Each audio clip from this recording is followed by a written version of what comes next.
Coming up on Maverick Postgame, we bring you highlights of men's and women's basketball. Plus, we take a look at some of the preseason awards heading into the spring season. We got all the news you need coming up on Maverick Postgame.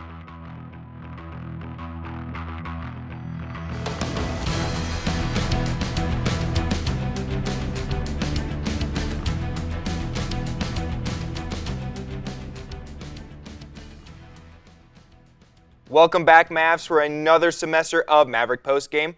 I'm Joe Azar. Alongside me, as always, is Bryce Reedy.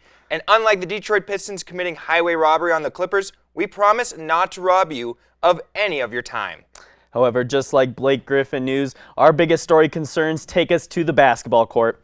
After the women's basketball team's disappointing loss to the Yellow Jackets earlier in the night, it was up to the men's to get some revenge. When these two teams faced off against each other last year, things exploded after a battle of a loose ball escalated into a brawl.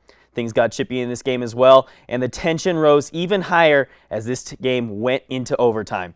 Let's take you now to the highlights from Bronson Arena between your CMU Mavericks and the Black Hills State Yellow Jackets. Yeah, Bryce, like you said, these two teams do not like each other, and you could tell here with the physical play. Right here, it's tied at 5. There's Brandon Hoffer. He gives it over to Nichols. Couple of quick passes. There's a nice little 3-shot, and just barely makes it in. Yeah, and that was Colton Peterson here. And this is going to be some nice defense from Trent Clay. He gets the steal on the baseline, and Brandon Hoffer's going to take it coast to coast. Gives it up to Connor Nichols. He's going to go up, but he's going to get blocked. But luckily, CJ Davis in the corner.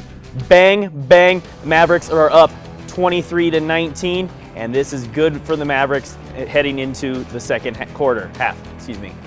Now, right again, Colton Peterson this time misses it off the front iron, and Brandon Hoffer is there for the rebound, and that's another good offensive board for the Mavericks. Now the Yellow Jackets have a 3-point lead at this point, but Emilio Sato coming off of the screen, fading away from the defender, and is able to hit it. Now, once again, Trent Clay's got it, swings around inside. Great entrance pass to Connor Nichols on the post, and great drop step there for the Maverick. Yeah, and the Mavericks, again, this is a close game, 53-51, and here's a nice little pass into Clay. Couple of movements for the ball, trying to find Connor Nichols inside, but that's not going to work. Trent Clay takes it up himself, and look at that, over a hand, gets the layup to go, and this now, 7:40 left to go. This is going to be crucial, 59-56. Here come the free throws by Trent Clay, Bryce. Yeah, and he made the first one, but then a weird play earlier made it a 3-point game. Offensive rebound, Connor Nichols swings it over. Trent Clay, his first 3 of the year. It is good, and that's going to send the Mavericks into overtime. Yeah, that one with 7 seconds left to go. That's impressive there.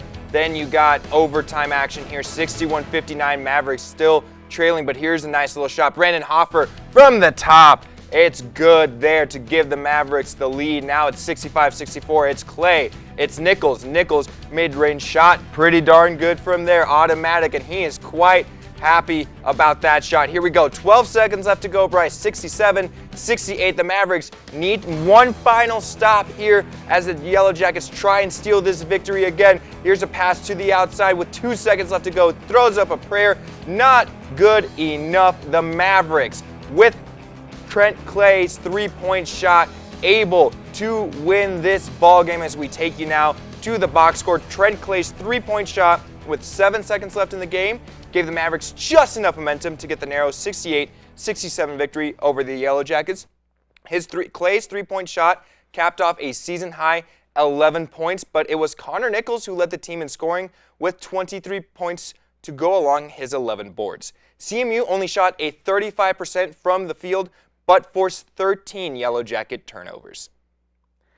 Now, the RMAC regular season is coming to an end for women's basketball, and the battle for the 6 playoff spots for the conference tournament is incredibly close. After rising to 4th place in the conference over the weekend, the Lady Mavericks suffered a disappointing defeat to the Yellow Jackets in order to keep themselves in contention for the RMAC tournament. They need to bounce back against South Dakota School of Mines.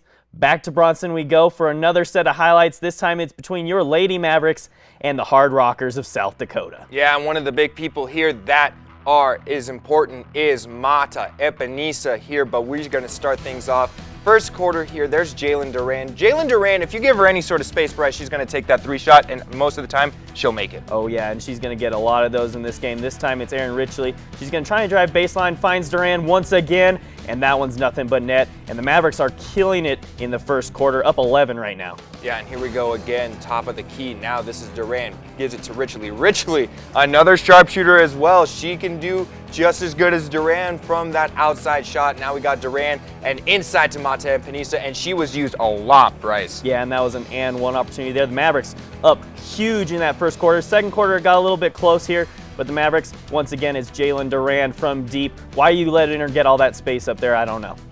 Yeah, absolutely. She cannot have that much space, and now a battle for the ball just outside. Erin Richley picks it up. No one's there. Everyone's scrambling for the ball. That gives her space to make that mid-range shot. Now we got Duran inside, gives it right back to Duran, and again, another three-point shot. We're sounding like broken records here, but that's just how deadly those two players can be, especially Duran from the outside. This is Erin Richley. Does a couple of dribble moves, says, you know what, I'm going to take it myself. We got Richley again here, Bryce. Yeah, and once again, she's going to pass it around the key.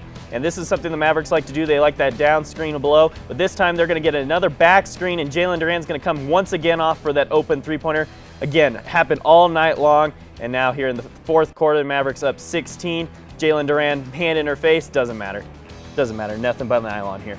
Yeah, fancy highlights here for Jalen Duran. She's now going to drive inside and get that mid-range shot, but a good board there after the miss was able to secure that victory there for the Mavericks. The real star of this game, though, it was Mata Epenisa.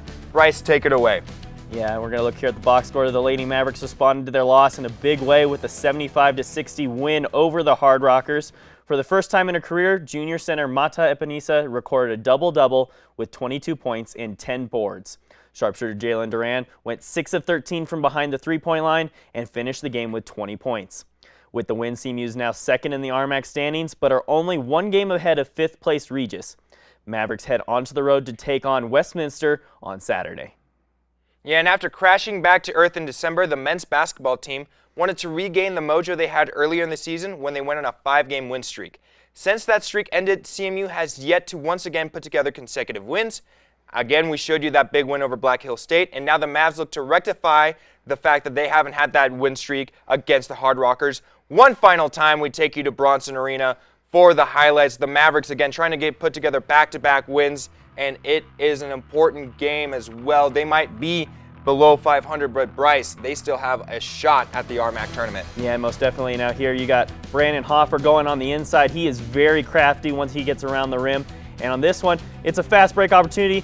Hits it off of his leg, and once again, here's CJ Davis in the corner. Man, he loves that corner three shot, and you can see it here once again.